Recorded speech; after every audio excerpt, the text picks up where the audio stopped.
Good morning, students. Today we are starting the unit 3rd of optics paper, that is interference of light.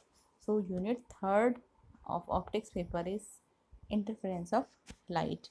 जैसे कि मैंने आपको बताया था कल के लेक्चर में कि सेकंड यूनिट में से हमने केवल एक आध टॉपिक थोड़ा सा देख लिए हैं, पढ़ लिए हैं, और सेकंड यूनिट में आपको बाद में पढ़ाऊंगी, दैट इज़ ऑप्टिकल इंस्ट्रूमेंट्स। ठीक है, तो हम थर्ड यूनिट पे चलते हैं, interference of light. So interference of light को पढ़ने के लिए सबसे पहले हमें principal of superposition and the theory of superposition, इसके बारे में पढ़ना पड़ेगा। एंड थ्योरी ऑफ सुपरपोजिशन को पढ़ने के लिए, उसको समझने के लिए हमें कुछ छोटे छोटे जो टर्म्स और एंड प्रॉपर्टीज़ हैं लाइट की, वो जो है हमें देखनी पड़ेंगी। Okay, so in 1680 Huygens proposed the wave theory of light. Okay, हाइगन ने 1680 में वेव थ्योरी, लाइट की वेव थ्योरी को प्रपोज किया था। And in 1801 Thomas Young performed an experiment called Young's double slit experiment and notice that bright and dark fringes are formed, which is called interference pattern. तो ये जो Young's experiment है, Thomas young जो scientist थे, उन्होंने एक experiment किया था, उसे यंग्स डबल स्लिट एक्सपेरिमेंट के नाम से भी जानते हैं, जो कि आपने 11th एंड 12th की क्लासेस में बहुत अच्छे से पढ़ा भी होगा। लेकिन हम उसी को थोड़ा सा एक बार वही कुछ टॉपिक्स जो आपने 11th एंड 12th में पढ़े हैं, वो थोड़ा से टर्म्स एंड जो प्रॉपर्टीज़ हैं वो थोड़ा सा लाइट के हम पढ़ लेते हैं। ठीक है, सो यंग ने एक एक्सपेरिमेंट किया था जिसे कि यंग्स डबल स्लिट एक्सपेरिमेंट के नाम से जाना जाता है, जिसमें कि उन्होंने इंटरफेरेंस पैटर्न को ऑब्जर्व किया था, जिसमें कि dark fringes and bright fringes उन्होंने ऑब्जर्व किए थे लाइट की इंटरफेरेंस जो घटना है, फिनोमिनन है, उसके बाद लाइट की इन्होंने ब्राइट एंड डार्क फ्रिंजेस को ऑब्जर्व किया था। Okay, so after the Maxwell's EM theory, इसके बाद जब मैक्सवेल ने इलेक्ट्रोमैग्नेटिक थ्योरी दी, सो इसके बाद ये क्लियर हो गया था कि लाइट जो है वो एक इलेक्ट्रोमैग्नेटिक वेव है, विद्युत चुंबकीय तरंग है। ठीक है, तो light is an electromagnetic wave. In physics, interference is a phenomenon in which two waves superimpose on each other to form a resultant wave of greater or lower or of equal amplitude. Okay, so ऐसी phenomena जिसमें कि दो waves overlap करें, super impose करें एक दूसरे पर, और जो रिजल्टेंट वेव हमें मिलेगी वो या तो ग्रेटर या लोअर या फिर इक्वल एम्पलीट्यूड की होगी।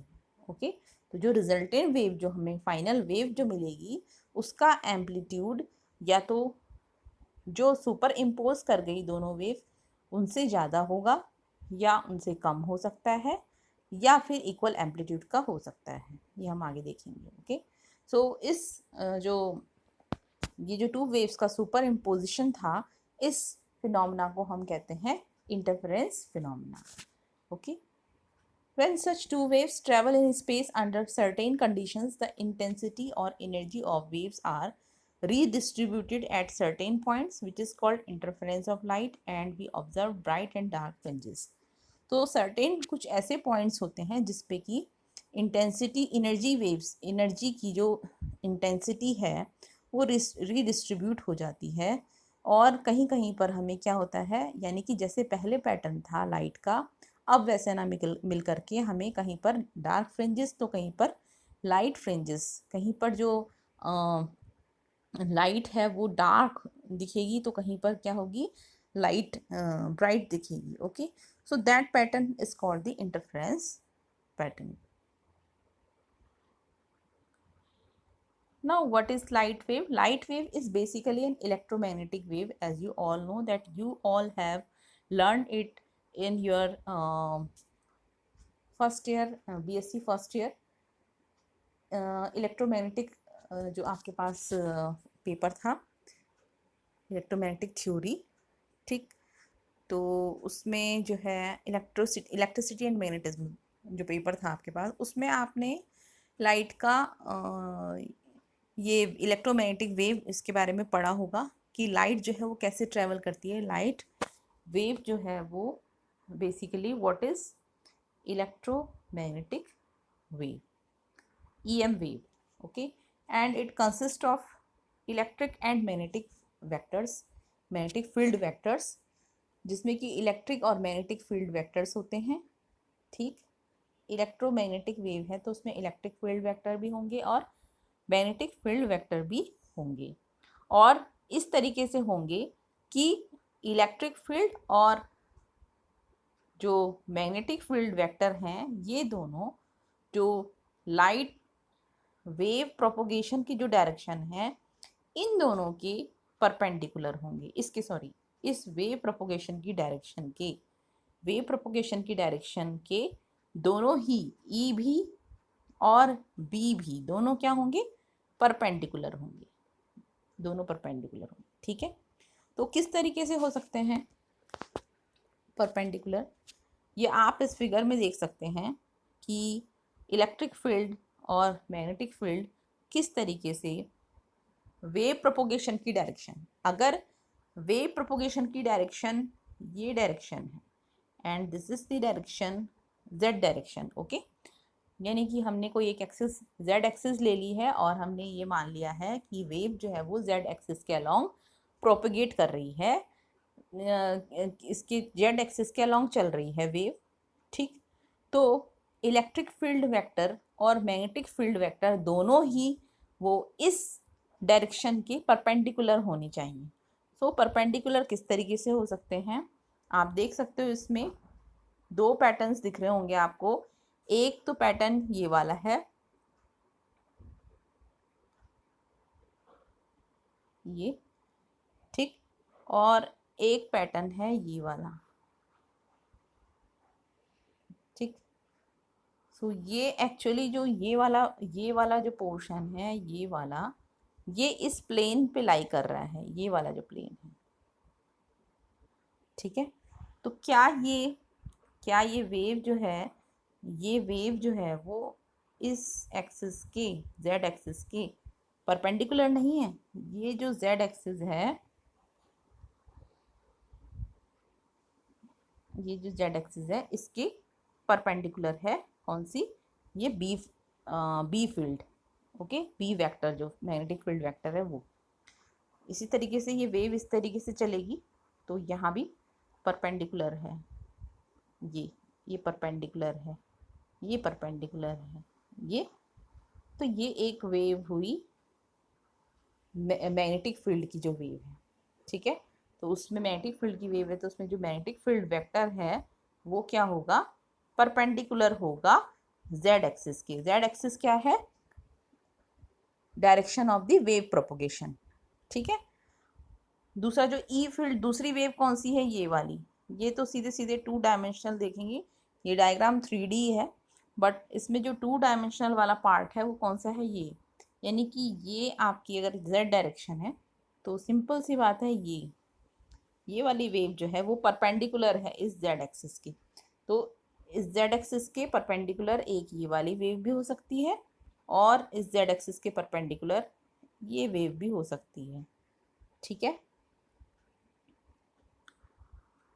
तो ये जो वेव है, this wave represents the electric field, okay, and this is the, ये जो इलेक्ट्रिक फील्ड है इसके एक कंपोनेंट या इसका जो वेक्टर है इलेक्ट्रिक फील्ड वेक्टर, ये जो है वो इस z एक्सिस के क्या है, परपेंडिकुलर है, okay. So E field vector and B field vector are perpendicular to the wave propagation direction, wave propagation की जो डायरेक्शन है इसके परपेंडिकुलर होंगे, okay. This is the wavelength of the wave, okay. And these E and B are varying with the time, और ये जो ई और B है ये डिपेंड करते हैं टाइम, ओके। तो टाइम के साथ साथ ये चेंज होते हैं, ये आपको दिख भी रहा है कि यानी कि यहाँ पर अगर 0 टाइम मानूँ मैं तो ज़ीरो टाइम पे जो है वो बी जो वेक्टर है या बी वेव जो ये मैग्नेटिक फील्ड जो है वो यहाँ पर है। मैग्नेटिक फील्ड किससे शो कर रहे हैं हम, इस वाली वेव से या इन वेक्टर्स से, ये जो वेक्टर्स दिख रहे हैं, ठीक है। तो इन वेक्टर्स से मैग्नेटिक फील्ड को हम शो कर रहे हैं। तो ये टी टाइम पे जो है, ज़ीरो टाइम पे अगर यहाँ है और सपोज टी टाइम पे यहाँ है, ठीक है। सपोज टी प्लस 2 पाई टाइम पे वो यहाँ पर हो, सपोज यहाँ नेक्स्ट जो है अगला टाइम, अगला जो है वो कुछ और टाइम बाद जो हो यहाँ पर हो, ठीक है। सो हम कह सकते हैं कि जो बी फील्ड और ई फील्ड के साथ भी सेम यही कहानी है। तो E field and B field are varying with the time, okay. And E and B vary sinusoidally. Sinusoidally ये जो है वो क्या कर रहे हैं, वेरी कर रहे हैं, ओके। आपने दोनों की जो वेव्स हैं, ई फील्ड और बी फील्ड दोनों की जो वेव्स हैं वो कैसी है, साइनसॉइडल है। साइनसॉइडल मतलब या तो साइन वेव हो या कोसाइन वेव, दोनों ही हम साइनसॉइडल वेव के नाम से जानते हैं, ठीक है। तो ये साइन, यहाँ अगर आपके पास इस तरीके की वेव है तो कोसाइन वेव है, लेकिन अगर आपके पास इस तरीके की वेव है तो ये साइन वेव है, ठीक। तो साइन वेव भी हो सकती है ये, और कोसाइन यानी कि कोसाइन वेव भी हो सकती है, यानी कि हम इनको कह सकते हैं कि these are the sinusoidal waves, okay. तो these are the sinusoidal waves. So sinusoidal wave हैं तो हम इनको जो है इलेक्ट्रिक फील्ड वेक्टर और मैग्नेटिक फील्ड वेक्टर को इस तरीके से लिख सकते हैं, E is equal to E naught sine k z minus omega t. E is equal to E naught sine, यहाँ लिख देती हूँ मैं, के जेड माइनस ओमेगा टी, ठीक है। और ये जो E है वो एक वेक्टर है, लेकिन इस वेक्टर के साथ हमें यहाँ डायरेक्शन की भी ज़रूरत होगी। तो अगर माना कि ये E जो वेक्टर है वो x डायरेक्शन में, तो यहाँ आ जाएगा x कैप, ठीक है। और अगर E वेक्टर जो है वो y डायरेक्शन में, तो यहाँ आ जाएगा y कैप। तो उसके कॉरस्पॉन्डिंग जो मैग्नेटिक फील्ड वेक्टर की जब हम लिखेंगे, तो अगर यहाँ जो है x कैप लगा रहे हैं हम, तो वहाँ जो है वो क्या लगेगा, y कैप। यानी कि अगर E वेक्टर जो है वो x डायरेक्शन में मूव हो रहा है, तो B जो वेक्टर है वो किस डायरेक्शन में मूव होगा, y डायरेक्शन में। क्यों, क्योंकि दोनों ही आप देख सकते हो कि वेव प्रोपोगेशन की direction that is z direction, z direction के दोनों ही क्या है, परपेंडिकुलर, x डायरेक्शन भी और y डायरेक्शन भी। तो अगर दोनों में से क्या हो सकता है, अगर ई फील्ड जो है वो y डायरेक्शन के अलोंग मूव हो रही है, अलोंग जो है वो प्रोपोगेट कर रही है, तो b वेक्टर जो है वो किसके अलोंग होगा, x डायरेक्शन के अलोंग, ठीक है। और E अगर x की डायरेक्शन के अलोंग है, तो B किसकी डायरेक्शन के अलोंग होगा, y डायरेक्शन के अलोंग, ठीक है। ऐसा नहीं है कि E को अगर हम जो है वो x डायरेक्शन के अलोंग हो तो B भी x डायरेक्शन के अलोंग होगा, नहीं, क्योंकि दोनों ही क्या है, एक दूसरे के परपेंडिकुलर भी होने चाहिए और प्रोपोगेशन, वेव प्रोपोगेशन की डायरेक्शन के परपेंडिकुलर भी होनी चाहिए। तो similarly we can write this for magnetic field vector also, ठीक। So this k is what? This k is the component of wave vector, ठीक, component of wave vector, और हम इसको सिंपल से वेव नंबर भी कह सकते हैं। सो कंपोनेंट ऑफ वेव वेक्टर है ये z, k के साथ यहाँ पर z मल्टीप्लाई है, that is the z component of the wave vector, okay. And this omega is the angular velocity, t is the time, this E naught is the maximum amplitude और maximum value of the E field vector, ठीक है। ये E vector है आपका, तो जो electric waves हैं इसकी जो maximum value that is the amplitude of this wave, ये क्या होगा आपका, E नॉट, ठीक है। Now we are learning the some terms regarding the interference of light, ठीक है। तो उसी में हम आगे नेक्स्ट बढ़ते हैं। एक और टर्म है मोनोक्रोमैटिक लाइट। मोनोक्रोमैटिक लाइट का यूज़ होगा आगे पर आगे कहीं टर्म आएगा मोनोक्रोमैटिक लाइट, तो मोनोक्रोमैटिक लाइट क्या होता है?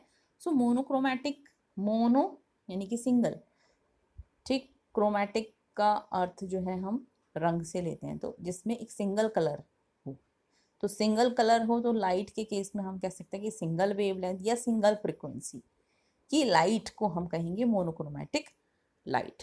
Okay, so this is a visible light having continuous spectrum consisting a large number of wavelengths। so ये एक continuous spectrum है जिसमें कि कई wavelengths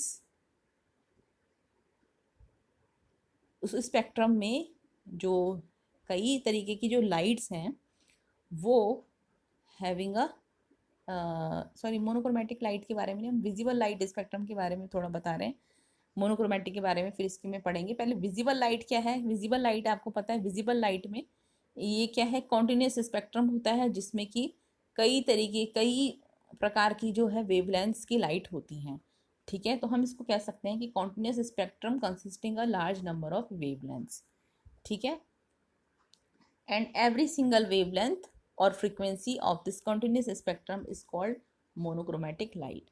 तो अगर ये स्पेक्ट्रम इस तरीके से है, ठीक, और यहाँ कई, सपोज इसकी λ1 λ2, इसकी कुछ और है वेवलेंथ, इसकी कुछ और, इसकी कुछ और, तो इसमें जो प्रत्येक वेवलेंथ है,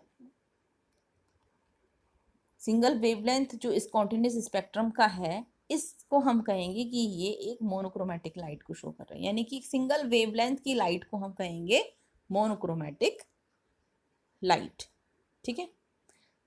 वैसे तो हम कई बार क्या होता है कि इंडिविजुअल वेवलेंथ्स जो होती हैं, स्पेक्ट्रम इस तरीके से होता है, ये तो मैंने आपको ऐसे ही दिखा दिया, बट हाई रिजोल्यूशन जब कैमरे से या माइक्रोस्कोप से देखेंगे, स्पेक्ट्रोस्कोप से देखेंगे, हाई रिजोल्यूशन स्पेक्ट्रोस्कोप से अगर आप देखोगे तो आप ये देखोगे कि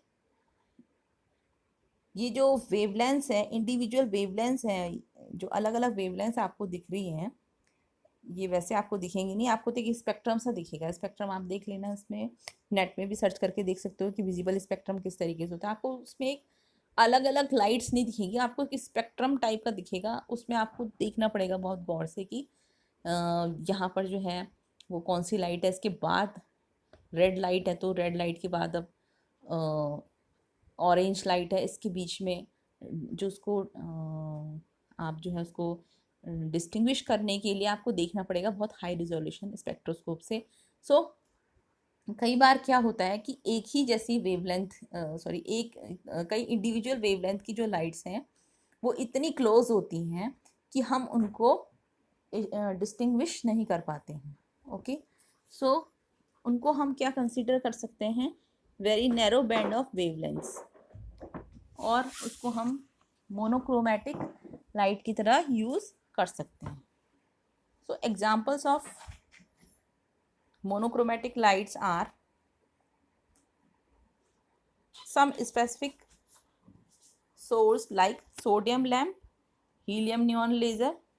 ये जो लाइट इमिट करते हैं ये क्या है, मोनोक्रोमैटिक लाइट्स इमिट करते हैं। ओके, जिनकी की सोडियम लैम्प की जो वेवलेंथ है दैट इज़ 589 नैनोमीटर, एंड इसकी कितनी है हीलियम नियॉन की 589.6 nanometre. So these are nearly काफ़ी इनके आसपास है जो वेवलेंथ्स हैं। ओके, और जो नॉन मोनोक्रोमैटिक लाइट्स हैं जैसे कि वाइट लाइट, जो नेचुरल लाइट, ऑर्डिनरी लाइट जो होती हैं, ठीक, सनलाइट, इलेक्ट्रिक बल्ब्स, एलईडी होते हैं, सीएफएल होते हैं, ठीक है, ये लाइट जो होती है ये नॉन मोनोक्रोमैटिक लाइट्स होती हैं। Okay,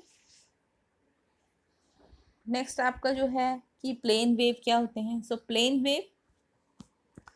wave is a wave whose wave front remains in a plane during the propagation of wave। Okay, तो प्लेन वेव क्या है, प्लेन वेव एक ऐसी वेव है जिसका कि वेव फ्रंट प्रोपोगेशन के टाइम पे, जिनके जो वेव फ्रंट्स होते हैं वो एक ही प्लेन में रहेंगे। ओके, और एम्पलीट्यूड जो होगा ई का, यानी कि जैसे अभी हमने पढ़ा कि सपोज जो मैक्सिमम वैल्यू है ई की वो क्या है, ई नॉट है। सो ई नॉट जो है वो कांस्टेंट रहती है एंड कन्फाइंड रहती है किसी प्लेन, जो उस प्लेन पे, ठीक है,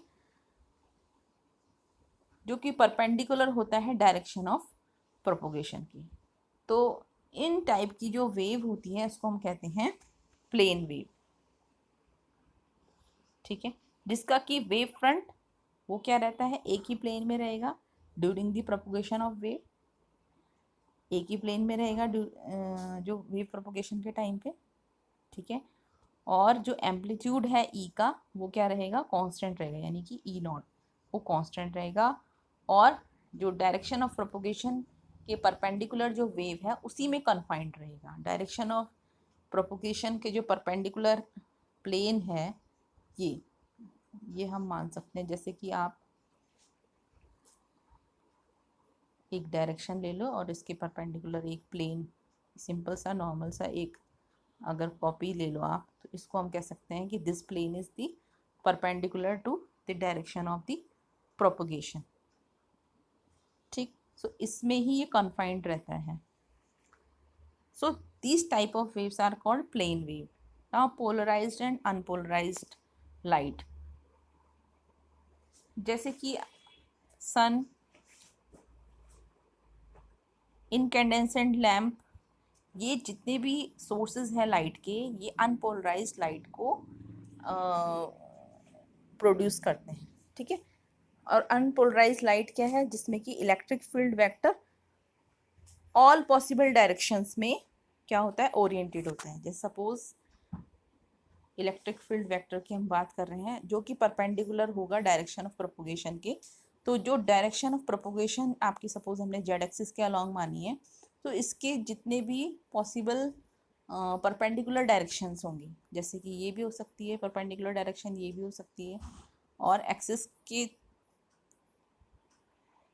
पे जितने भी परपेंडिकुलर डायरेक्शंस होंगी, ठीक है, तो वो जो इलेक्ट्रिक फील्ड वेक्टर होगा वो ओरिएंटेड होगा इन सभी डायरेक्शंस में, ठीक। यानी कि डायरेक्शन ऑफ प्रोपोगेशन अगर मैं इस तरीके से मानूँ, ये जेड डायरेक्शन को आप अपनी तरफ देखो तो आपको ये क्या दिखेगा, एक पॉइंट दिखेगा, ठीक है। ये देखो जेड डायरेक्शन ये है। अब इसकी जो पॉसिबल परपेंडिकुलर डायरेक्शंस हैं वो ये भी होगी, ये भी होगी, ये भी होंगी, ये भी होंगी। क्या इस एक्सिस के परपेंडिकुलर डायरेक्शन ये भी तो होगी, ये भी होगी, ये भी होगी, ये भी होगी, ये भी होगी, ये भी होगी, ये भी होगी, ये भी होंगी, ये भी, ये सारी जो है परपेंडिकुलर डायरेक्शन है जेड एक्सिस की, okay. So these are unpolarized light. Unpolarized light में जो है इलेक्ट्रिक फील्ड वेक्टर इस तरीके से ओरिएंटेड होगा, जबकि पोलराइज्ड लाइट में जो इलेक्ट्रिक फील्ड वेक्टर है वो हमेशा कन्फाइंड होगा एक सिंगल डायरेक्शन। पोलराइज्ड लाइट में जो इलेक्ट्रिक फील्ड वेक्टर है वो एक सिंगल डायरेक्शन में कन्फाइंड होगा, ठीक है। तो पोलराइजेशन ऑफ लाइट, ये हम एक इसमें एक यूनिट है वो ढंग से पढ़ेंगे आगे। तो अभी इतना ही है इस पर पोलराइज्ड और लाइट, इसका हल्का सा एक आइडिया ले लो।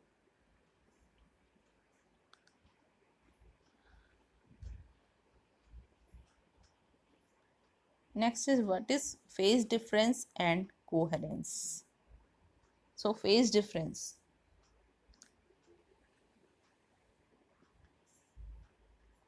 तो फेज डिफरेंस के लिए हमें ये देखना पड़ेगा कि वेव क्या है, wave, what is wave. so wave is what, wave is transportation of energy by means of a propagation of disturbance और vibrations। यानी कि एनर्जी का ट्रांसपोर्टेशन हो रहा है एक जगह से दूसरी जगह, किसके द्वारा, प्रोपगेशन ऑफ डिस्टर्बेंसेस के द्वारा। जो डिस्टर्बेंस हो रहा है मीडियम में उसके द्वारा एक जगह से दूसरी जगह जो एनर्जी का ट्रांसपोर्टेशन हो रहा है, that is called the wave. So in wave motion through a medium, the particles of medium vibrate. medium की जो particles हैं वो vibrate होते हैं, but in EM wave electric and magnetic vectors जो होते हैं वो vibrate होते हैं about its equilibrium position. So electric field vectors और मैग्नेटिक फील्ड वेक्टर्स जो होते हैं वो क्या होते हैं, अपनी इक्विलिब्रियम पोजीशन के अराउंड वाइब्रेट करते हैं. Okay, so the term phase describes the position and motion of vibration at any time. तो वो जो वाइब्रेशन हो रहा है, ठीक है, वो जो वाइब्रेशन हो रहा है उस वाइब्रेशन का पोजीशन और मोशन उसको डिफाइन करता है ये फेज. तो किसी भी वेव का जो फेज होगा वो क्या डिफाइन करता है, जो मीडियम के, उस मीडियम की जो वेव ट्रैवल कर रही है जिस मीडियम में, उस मीडियम के जो पार्टिकल्स हैं वो जो वाइब्रेट कर रहे हैं उनकी पोजीशन और मोशन को जो डिस्क्राइब करता है वो क्या करता है, फेज डिस्क्राइब करता है. ठीक है. In case of EM wave किसको डिस्क्राइब करेगा, ये इलेक्ट्रिक फील्ड वेक्टर के, इलेक्ट्रिक फील्ड वेक्टर और मैग्नेटिक फील्ड वेक्टर का जो पोजीशन है और जो मोशन है, ठीक है, उसको डिस्क्राइब करेगा phase.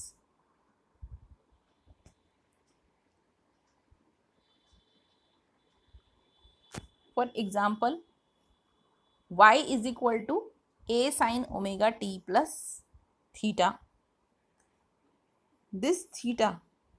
This omega t plus theta. अच्छा, ये जो y is equal to a sine omega t plus theta है, ये तो क्या रिप्रेजेंट कर रही है, this representing a wave. Okay, और इसमें जो ये वाला टर्म है साइन के साथ जो एंगल है क्या है, omega T plus theta. This omega T plus theta represents the phase of the wave. तो अगर आपके पास ये इक्वेशन है तो इसमें आपको कहीं पूछा जाए कि फेज क्या है, तो this omega T plus theta, this is the phase of the wave. Okay, so this is the phase of the wave. And after completion of 360 degree or 2 pi, the cycle of wave or phase repeats. तो 2 pi और 360 degree के बाद, complete करने के बाद wave जो है वो अपने फेज को रिपीट करती है. ये 360 डिग्री कंप्लीट होने के बाद फिर से अपने फेज को रिपीट करेगी, फिर से अपने फेज को रिपीट करेगी. Okay, so if there are two waves have same frequency, then the phase difference is the angle after which the one wave achieves the same position and phase as of the first wave. जैसे आप इस diagram में देख सकते हो, यहाँ पे दो वेव्स हैं जिसकी की सेम फ्रीक्वेंसी है. ठीक है, तो यहाँ पर इन दोनों के बीच में एक डिफरेंस दिख रहा है,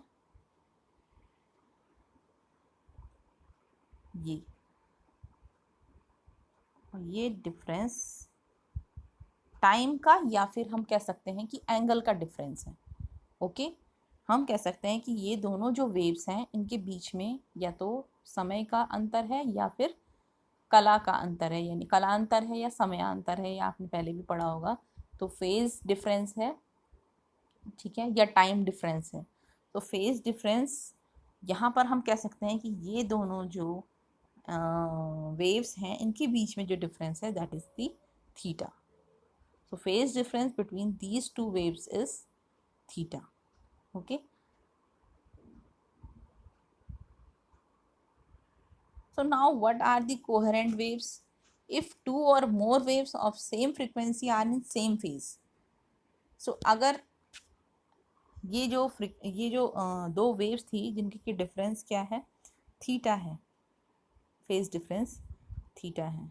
ठीक है, अगर ये फेज डिफरेंस रिमूव कर दें तो क्या होगा, ये फेज डिफरेंस अगर हम हटा दें तो ये दोनों वेव्स किस तरीके से दिखेंगी, ऐसे दिखेंगी. दूसरी वेव भी इसी के ऊपर ओवरलैप होती हुई दिखाई देगी, ये ऐसे दिखेगी, दोनों वेव्स ऐसे दिखेगी. ठीक है, तो यानी कि अब इसमें कोई फेज डिफरेंस नहीं है. ठीक, तो अगर कोई दो या दो से ज़्यादा वेव्स हैं, सेम फ्रीक्वेंसी की हैं, सेम फेज की हैं, उनका फेज भी सेम है एंड उनका जो फेज डिफरेंस है वो भी कांस्टेंट है. ओके, सो उन वेव्स को हम कहते हैं कोहेरेंट वेव्स, जिनकी की क्या हो, सेम फ्रीक्वेंसी, सेम फेज हो और कांस्टेंट फेज डिफरेंस हो, उसको हम सेम या तो सेम फेज के हों या कांस्टेंट फेज डिफरेंस जो है वो कांस्टेंट हो, उनको हम कहते हैं coherent waves. So these are the coherent waves. These are the this figure. This figure shows the coherent waves. This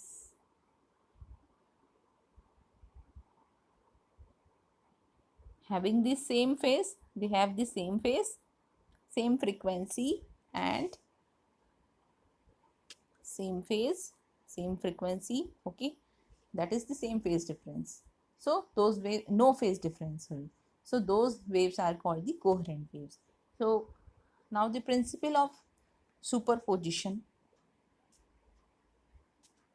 superposition का प्रिंसिपल हम पढ़ेंगे और थ्योरी इसकी फिर हम बाद में पढ़ेंगे.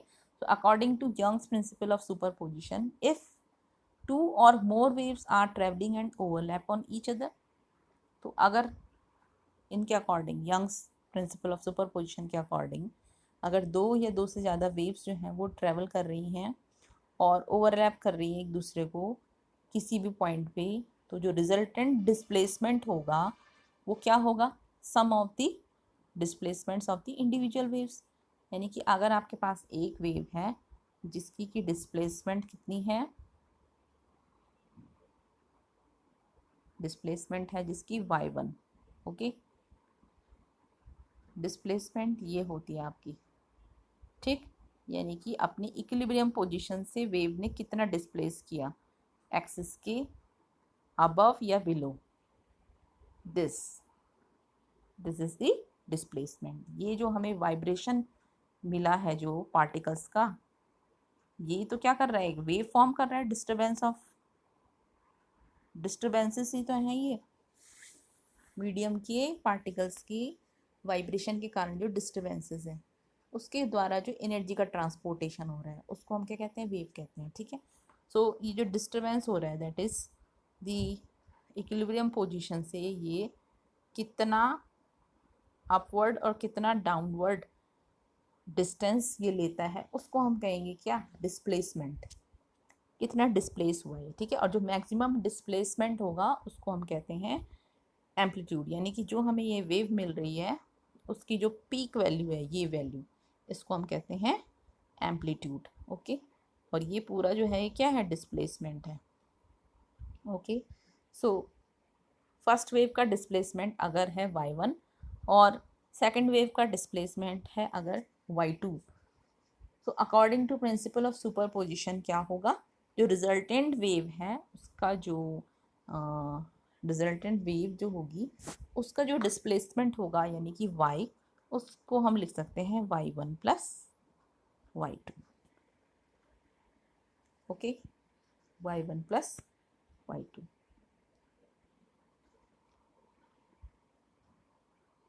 So this is the first wave in this figure. This is the first wave and this is the second wave. This second wave. Okay. And if these two are overlapping on each other, then the resulting wave will be like this. So if the amplitude of this first wave is A1, amplitude मतलब maximum जो displacement हुआ है इसका, maximum displacement कितना है इसका, that is A1. ये ठीक, ये वाला पीक वाली वैल्यू. ऐसे ही इस वाली इसकी A2. ओके. सो जो रिजल्टेंट होगा उसका जो एम्पलीट्यूड होगा वो कितना होगा, A1 प्लस A2. ओके. तो हमें जो रिजल्टेंट वेव मिली वो कैसे मिली, मैग्नीफाइड मिली. ओके. जिसका कि एम्पलीट्यूड जो है वो क्या है, ग्रेटर एम्पलीट्यूड होगा. इसका एम्पलीट्यूड क्या है, A1 से भी बड़ा है, A2 से भी बड़ा है, यानी कि A1 प्लस A2 है. ठीक है. सो अगर दो वेव्स, लाइट वेव्स जो हैं वो सेम फ्रिक्वेंसी की हों, सेम एम्पलीट्यूड की हों और कांस्टेंट फेज डिफरेंस की हों और दोनों ट्रैवल कर रही हैं और ओवरलैप कर रही है एक दूसरे को, तो तब इंटेंसिटी जो होगी लाइट की वो मॉडिफाइड होगी, ठीक है। And this phenomena is called the interference phenomena. Okay, so if first wave has the amplitude A1 and second wave has the amplitude A2, so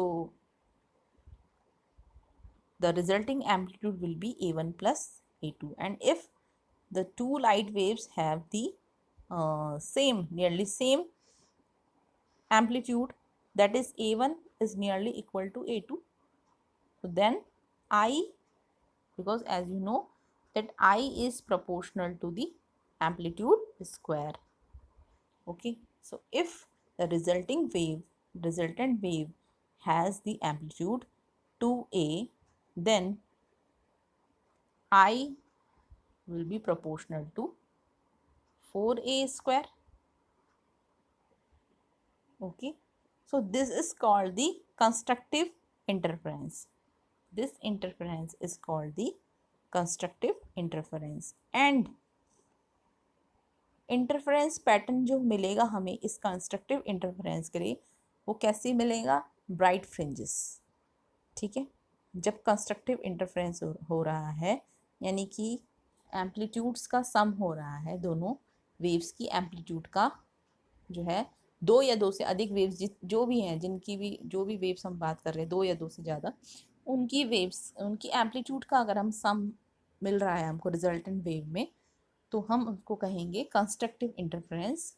और हमें जो इंटरफेरेंस पैटर्न में जो फ्रिंजेस मिलेंगी वो कैसे मिलेंगी? ब्राइट फ्रिंजेस, ठीक है।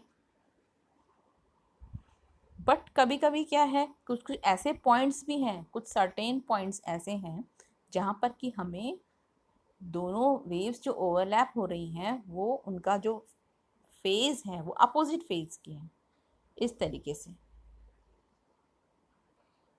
ये, ठीक है। ये माना दो वेव्स ट्रैवल कर रही हैं, इनका जो फेज है वो अपोजिट फेज की हैं दोनों, ठीक है। तो अपोजिट फेज होने के कारण इनका जो एम्पलीट्यूड होगा वहाँ पर अब ऐड ना होने की बजाय क्या होगा? सब्ट्रैक्ट हो जाएगा। तो सब्ट्रैक्ट होने की वजह से जो रिजल्टेंट वेव है उसका एम्पलीट्यूड क्या होगा? कम होगा। अगर ये बिल्कुल इस तरीके से है, बिल्कुल जस्ट अपोजिट फेज की हैं ये, तो तब तो सीधे हमारे पास क्या होगा? और अगर सेम एम्पलीट्यूड है दोनों वेव्स का, दोनों वेव्स जो हैं जिनका कि सुपर इम्पोजिशन हो रहा है, ये दोनों वेव्स का सुपर इम्पोजिशन हो रहा है और ये दोनों सेम एम्पलीट्यूड है, सेम एम्पलीट्यूड की, यानी कि इसका एम्पलीट्यूड है, इसका जो मैक्सिमम डिस्प्लेसमेंट जिसको हम कह रहे हैं वो क्या है? ए है। और इसका मैक्सिमम डिस्प्लेसमेंट क्या होगा फिर? माइनस ए होगा, क्योंकि अपोजिट डायरेक्शन में है, ठीक है।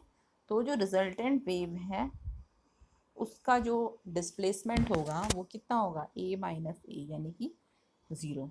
तो हमें जो वेव मिलेगी वो कैसे मिलेगी? ये, ठीक है, ओके। बट अगर यहाँ पर सपोज ये आपकी जो है एम्पलीट्यूड है A1 और ये एम्पलीट्यूड है A2, ठीक है, लेकिन है दोनों अपोजिट फेज में, इसलिए जो A1 जो रिजल्टिंग जो डिस्प्लेसमेंट होगा वो क्या होगा आपके पास? रिजल्टिंग जो वेव होगी उसका जो डिस्प्लेसमेंट होगा वो क्या होगा? A1 डिफरेंस A2 लिख सकते हैं हम, क्योंकि A1 और A2 में कौन बड़ा है कौन छोटा है हमें नहीं पता, तो A1 डिफरेंस A2 लिख सकते हैं। ओके, सो अब जो यहाँ पर रिजल्टिंग वेव आएगी, रिजल्टेंट वेव जो आएगी उसका जो एम्पलीट्यूड होगा वो सम ना हो करके अब डिफरेंस है, ठीक है। तो अब जो हमें रिजल्टेंट वेव की जो इंटेंसिटी होगी वो किसकी प्रोपोर्शनल होगी? इन दोनों के डिफरेंस के प्रोपोर्शनल, यानी कि कुछ जो वैल्यू मिलेगी हमें वो कैसे मिलेगी? मिनिमम, ठीक है। तो इसके कॉरस्पॉन्डिंग जो इंटरफ्रेंस पैटर्न में फ्रिंजेस मिलेंगे वो हमें क्या मिलेंगे, डार्क फ्रिंजेस। ठीक है। सो अब इसमें एक मैथमेटिकल पोर्शन है इसका, उसको हम कल डिस्क्राइब करेंगे। Super theory of super position, theory of super position. इसका जो मैथमेटिकल जो डिस्क्रिप्शन है इसको हम कल पढ़ेंगे। Theory of superposition and then interference के लिए जो कंडीशंस हैं उनको पढ़ेंगे। ओके, ठीक है।